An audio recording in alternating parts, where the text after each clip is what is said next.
amigos, sejam bem-vindos a mais um episódio do nosso podcast. Estamos aqui novamente com meu marido Vinícius, Padre Claudemir. Saúdo os dois por estarem aqui e a gente continuar nessa nossa caminhada. Boa noite, Padre. Muito bom estar aqui novamente, fazendo nosso podcast e aprendendo cada vez mais sobre a liturgia. Boa noite, Vinícius. Boa noite, Marina. Mais uma vez nos encontramos para mergulhar no mistério da nossa fé.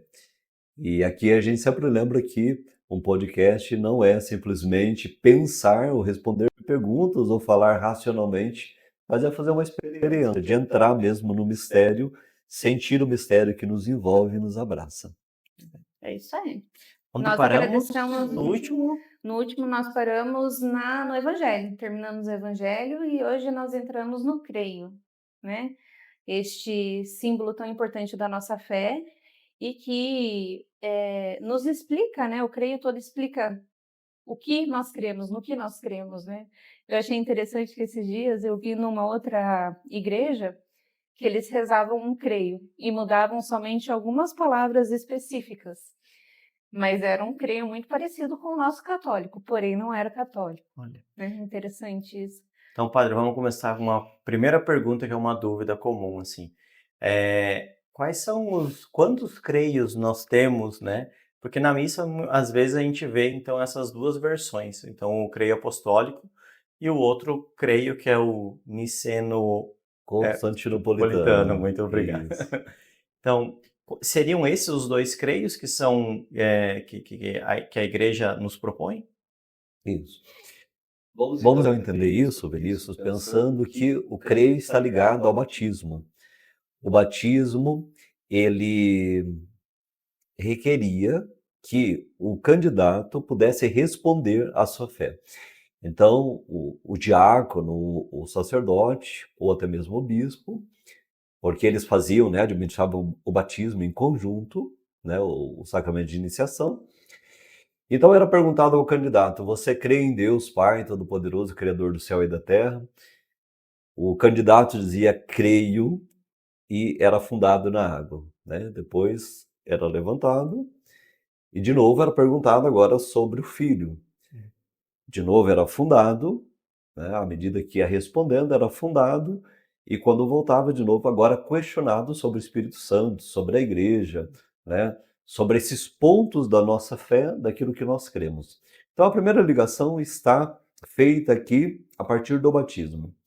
Depois o creio, ele entra na liturgia muito tardiamente, no século IX ou no século XI, e vai entrando aqui como uma espécie de defesa da fé, né? Então, na igreja primitiva, ele está ligado ao batismo, dizendo que o fiel que vai ser batizado na Santíssima Trindade crê no Pai, no Filho e no Espírito Santo, crê na igreja. No segundo momento, o creio aparece como defesa da fé contra as heresias. Então, os concílios iam definindo, né, os dogmas, né, com relação à Trindade, que Deus é unitrino, com relação a Cristo, que Jesus é uma pessoa com duas naturezas, humana, divina, depois com relação à Virgem Maria, com relação à igreja e assim por diante. Então, à medida que os concílios iam definindo a fé, isso vai entrando na liturgia. Porque aqui nós precisamos pensar que o adágio lex orandi, lex credendi, ou seja, a lei da fé e a lei da oração, quer dizer que nós celebramos, nós rezamos conforme nós cremos. E é por isso que a fé dos concílios, que são definidos como dogma, entra na liturgia, né? E ele se estabelece a partir desses dois textos. A gente tem mais de 20 textos, cada um emanado de um concílio, né? O último deles foi o do Ano Santo de 75, de Paulo VI, que foi uma profissão de fé, que é um texto muito bonito, inclusive. Mas na liturgia entraram esses dois. O apostólico, que é o mais antigo, e esse que comumente nós rezamos, e o niceno constantinopolitano, que é um texto um pouco mais explicativo, que fala mais desses dogmas ou desse desenvolvimento do mistério, né? Então é assim que o creio entra também na liturgia, entra na missa, e aqui tem uma particularidade. No creio, nós não citamos em nenhum momento a palavra Eucaristia. Nós não falamos da Eucaristia no creio, que é a profissão máxima da nossa fé. Porém, o creio está dentro da Eucaristia, mas a Eucaristia não está contida no creio, está contida indiretamente. Então aqui a gente começa a entender que o creio está para defender a nossa fé naquilo que ela tem de mais precioso na Eucaristia, presença real de Cristo, como fonte e ápice da nossa fé. Eu acho interessante que se a gente pega o catecismo da Igreja Católica, então a primeira sessão dele é justamente a explicação do creio, né? De tão importante que é. E foi através do estudo do catecismo que eu entendi a importância dessa oração, porque realmente, se a gente for determinar quem são os católicos, o que os católicos creem, né? Porque às vezes a gente se pergunta sobre outras religiões, no que elas creem. Nós temos uma oração que é uma resposta disso tudo, né? Inclusive, no próprio catecismo, ele vai explicando cada ponto por ponto e trazendo coisas que para nós não parecem importantes, né? Como, por exemplo, isso que o senhor disse da natureza de Cristo, que ele é homem e que ele é Deus. O porquê que é importante a gente entender isso, né? Que pode passar batido, por que isso é importante? Mas isso foi motivo de guerra, Eu acho que é exatamente isso. de brigas, né? Sim, É o que muita discussão. de muita discussão, né? Para nós hoje isso é como um fato, né? Um fato absoluto que ninguém contesta, mas entender a história também da igreja, o quanto foi combatido para chegar em todos esses dogmas, como o senhor falou, por exemplo, de Nossa Senhora, né? Que está ali presente no creio e a gente recita, mas isso foi fonte de discussão e então para nós hoje, né? Ler ali, como a Marina falava também, de meditar e entender o que está por trás de cada uma daquelas afirmações é uma coisa muito importante também para todo cristão que quer conhecer. E veja, por exemplo, essa questão da natureza de Jesus, isso difere dos protestantes, que não acreditam nessa dupla natureza de Cristo, né? Acho que eles, não sei se eu estou errada, né? Ou se eu estou certa no pensamento. Eu acho que eles imaginam que Deus, ele tem duas naturezas em duas pessoas diferentes, né? Ele é o homem e é Deus, mas não na mesma pessoa, que a gente crê que é um homem com duas naturezas, né? Era como se Jesus se dividisse em determinados momentos entre Deus e homem. Não necessariamente os protestantes, que a gente vai pensar aqui de Lutero em diante, né, do século XV, XVI, mas surgiram heresias nos primeiros séculos e essa discordância com relação à Trindade, que Deus é uno e trino, como entender isso? Muita gente afirmou outras coisas. Por exemplo, muita gente afirmou que o Espírito Santo não era uma pessoa da Santíssima Trindade. Muita gente negou essas duas naturezas de Cristo, né? Ou seja, aqui existe muito antes de Lutero, né? No início da igreja, essas heresias, e os concílios justamente se reuniam para combater essas heresias, né? Que persistem ainda hoje, né? Comumente a gente vê aí afirmações contrárias à fé e aos dogmas, né? Lutero talvez tenha pecado muito mais com relação aos sacramentos, à igreja, né? Sobre outros aspectos, né? Que precisaríamos aqui fazer um estudo mais aprofundado daquilo que é a história das heresias, ou aquilo que Lutero nega, né, naquelas diversas proposições que ele cola na porta da catedral, né, as 95 teses de Lutero, né, que depois do Concílio de Trento vai contestar uma a uma, né. Agora, aqui você dizia uma coisa do catecismo, né? O catecismo ele tem uma estrutura catecumenal. Então, ele também está ligado, de novo, ao batismo, né? Não é só uma defesa da fé, uma dimensão apologética, né? Mas é também uma dimensão afirmativa da fé. O que é que nós cremos e como cremos, porque isso é proposto para a oração.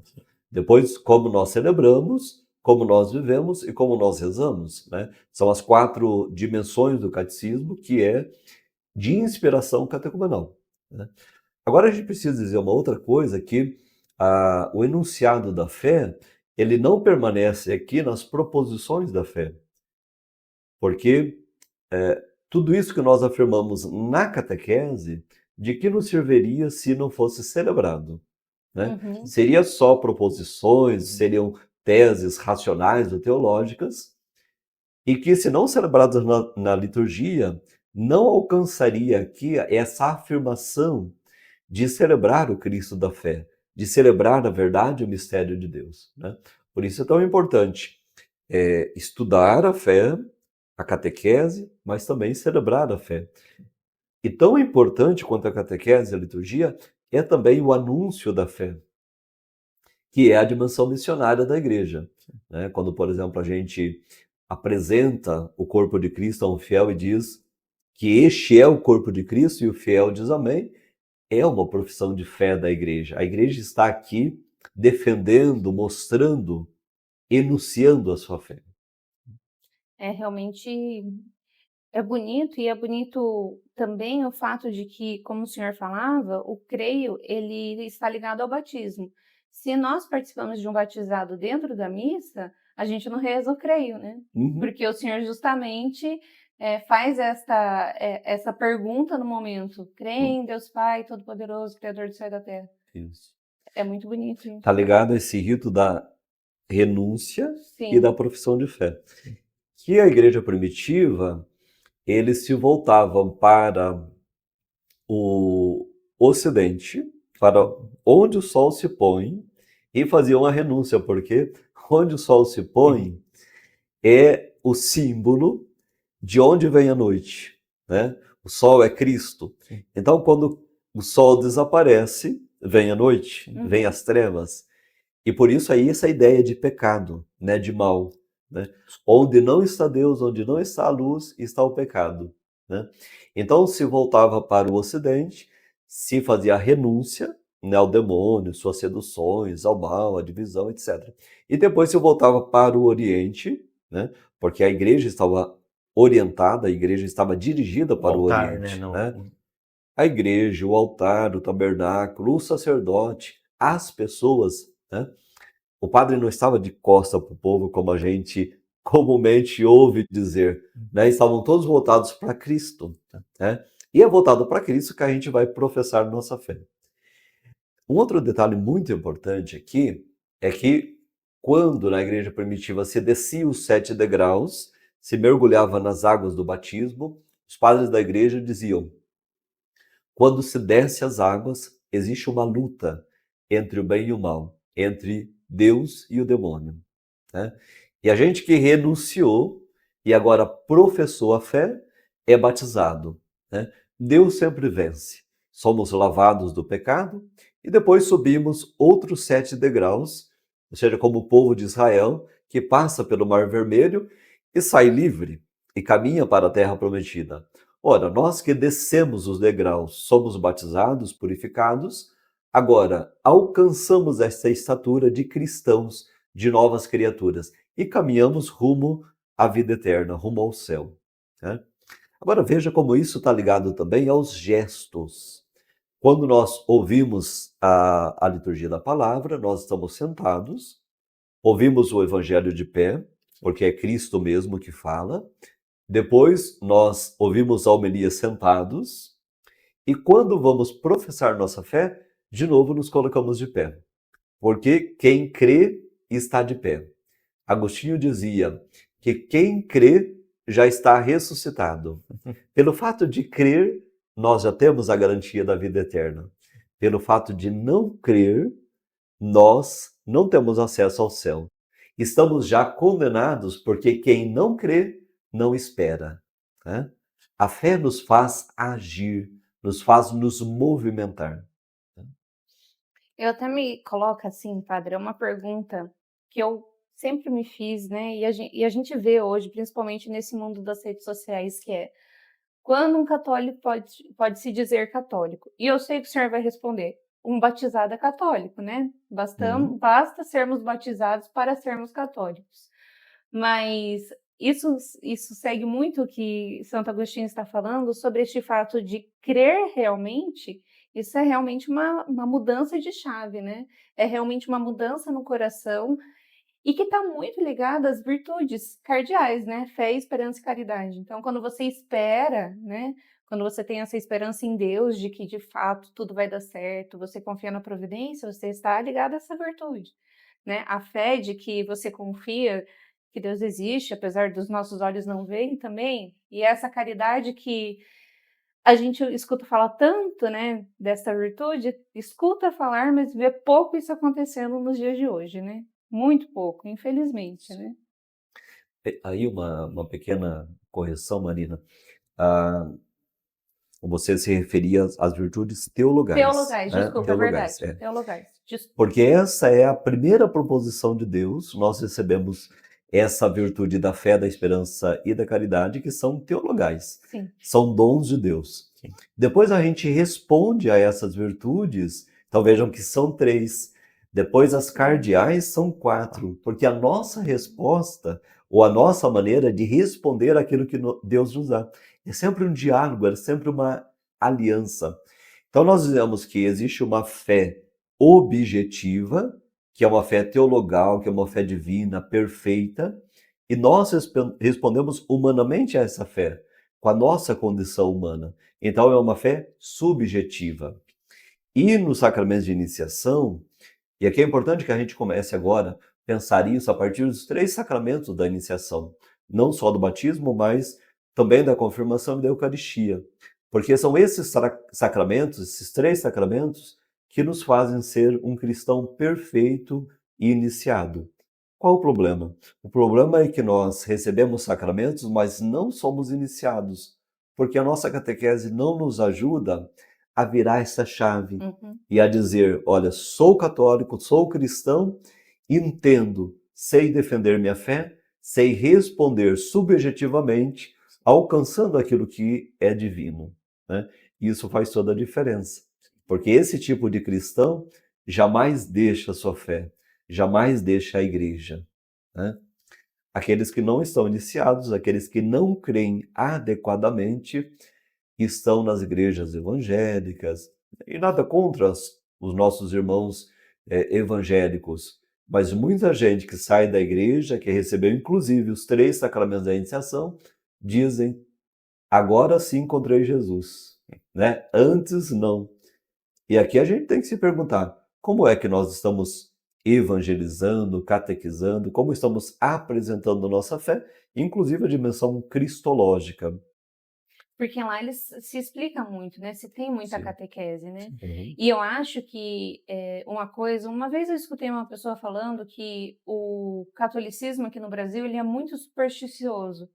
Então, hoje as pessoas vão lá, batizam a criança porque não quer que tenha um mal olhado, quer, sabe, como se o fato da criança não ter sido batizada era o que está fazendo ela chorar a noite inteira, Sim. né? E daí refaz a primeira comunhão, faz a crisma, que deveria ser esse sacramento da força, né? De dizer, agora você está confirmando que você crê, saia daqui, cabeça erguida e vá pregar o evangelho, Uhum. né? Uhum. E que é ali que parece que todo mundo justamente faz o contrário. Recebe a crisma e... É o sacramento do adeus, né? Que é onde É. que depois se envia e nunca mais retorna. Mas, padre, o senhor falava ali essa parte até dos gestos, né? E até do creio, então, que nós professamos a nossa fé em pé. E falando de gestos, no creio tem um momento também onde que, como a gente veio comentando nos últimos episódios também das posições corporais, né? Tem um momento, então, que a gente também tem uma inclinação da cabeça durante o creio. Ele é somente como a gente viu antes também, só quando fala de Jesus, e também tem Maria também. Essas duas partes aí é uma inclinação que ela é dividida em 2 momentos, ou o fiel tem que permanecer com a cabeça inclinada até o nome de Maria? Uhum. Nós temos aí um gesto fundante que é na noite de Natal, no dia de Natal, melhor dizendo, que nós nos inclinamos diante do mistério da encarnação, né? Até quando dizemos que nasceu da Virgem Maria, porque desde o momento que nós falamos de Jesus Cristo até que ele tenha nascido da Virgem Maria, nós estamos falando deste momento da encarnação. Então, no Natal, nós nos ajoelhamos nesse momento. E nas demais missas dominicais, nós inclinamos a nossa cabeça, desde o nome de Jesus Sim. até quando dizemos nasceu da Virgem Maria. Depois, levantamos a nossa cabeça e seguimos o creio, dizendo que padeceu sob Pôncio Pilatos, né? E na liturgia, todas as vezes que nós dissermos o nome de Deus, o nome de Cristo, nós vamos inclinar a cabeça, né? No Glória por 2 vezes, depois no Creio, nas orações, quando se concluem, né, invocando o nome de Deus que é Pai, do Filho e do Espírito Santo, nós também vamos inclinar nossa cabeça. A mesma coisa no Glória, quando nós rezamos a liturgia das horas, todos os salmos terminam com o Glória, e nós inclinamos também nossa cabeça diante do nome de Deus ou da presença de Deus. Por que isso? Porque justamente nós entendemos que sem Deus nós não podemos nada. Deus é nossa cabeça, né? Então, se tudo aquilo que nós rezamos, se tudo aquilo que nós estamos respondendo pela fé subjetiva vem de Deus, é revelado por Deus e tem Deus como o autor principal da nossa salvação, como não nos inclinar, como não reconhecer que Ele é nosso Criador, o nosso Deus e Senhor, né? Então a liturgia é de fato a profissão de uma fé madura, de uma fé celebrada, né? E na liturgia nós temos aí todos os gestos, todos os sinais daquilo que nós cremos, né? Então, se nós queremos de fato reformar a igreja, dar uma boa direção à igreja, nós precisamos celebrar bem. Padre, a última pergunta sobre o creio. O creio, então, o senhor falou dessas 2 versões do creio, e eu sei que essa versão mais estendida, ela é rezada em algum momento do ano, não é? Ou isso também, durante os outros momentos do ano, também poderia ser rezada? É uma escolha do celebrante? Isso é uma escolha. Ah, É uma entendi. escolha, por exemplo, na Europa, se reza nas grandes solenidades, nas grandes festas, o creio apostólico. Olha só. E no dia a dia se reza o texto mais longo, que é o Niceno Constantinopolitano, que é mais explicativo, né? E talvez no Brasil a gente precise retomar esse creio um pouco mais longo, porque ele é mais explicativo e vai catequizar mais, né?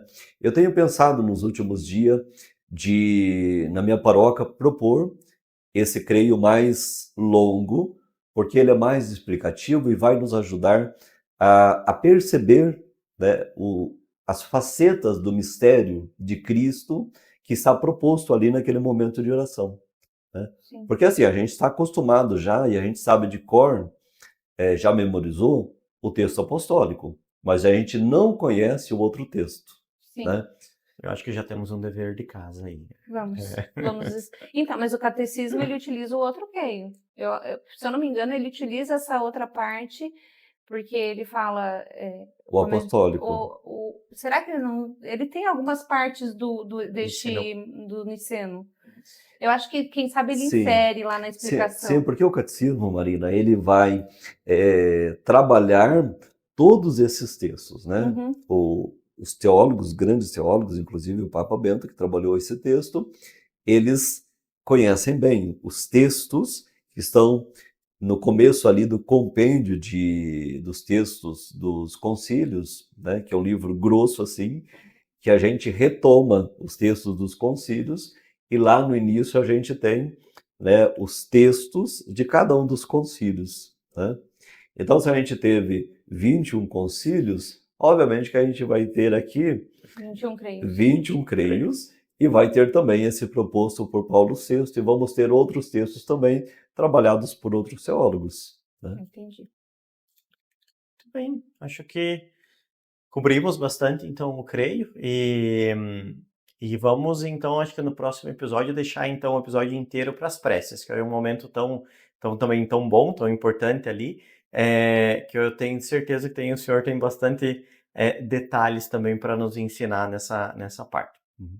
Muito bem. Eu talvez vou sugerir aqui 2 textos, o primeiro que é a primeira parte do catecismo, que é uma apresentação das diversas partes do creio, talvez seria interessante para os nossos amigos, né, poderem também estudarem um pouco. E um outro livro que é a Introdução ao Cristianismo, do Bento XVI, que naquele livro ele trabalha também a explicação do creio, né, parte a parte, que é um belíssimo texto que poderia nos ajudar muito a entender melhor o que é que nós rezamos aos domingos. Muito bem. Quem sabe um dia a gente também pode, no próximo, quando acabar essa série, fazer uma série só sobre o creio. Acho que ia ser interessante, Isso. né? Bem, agradeço Vinícius, meu marido, Padre Claudemir, vocês que nos acompanharam neste nosso episódio e aguardamos vocês no nosso próximo encontro. Então, obrigado, Padre, obrigado também, Marina. Foi muito bom, então, estar aqui com vocês novamente e aprender muito mais aí sobre essa nossa profissão de fé, que é tão importante. Eu agradeço também você, Vinícius, você, Marina.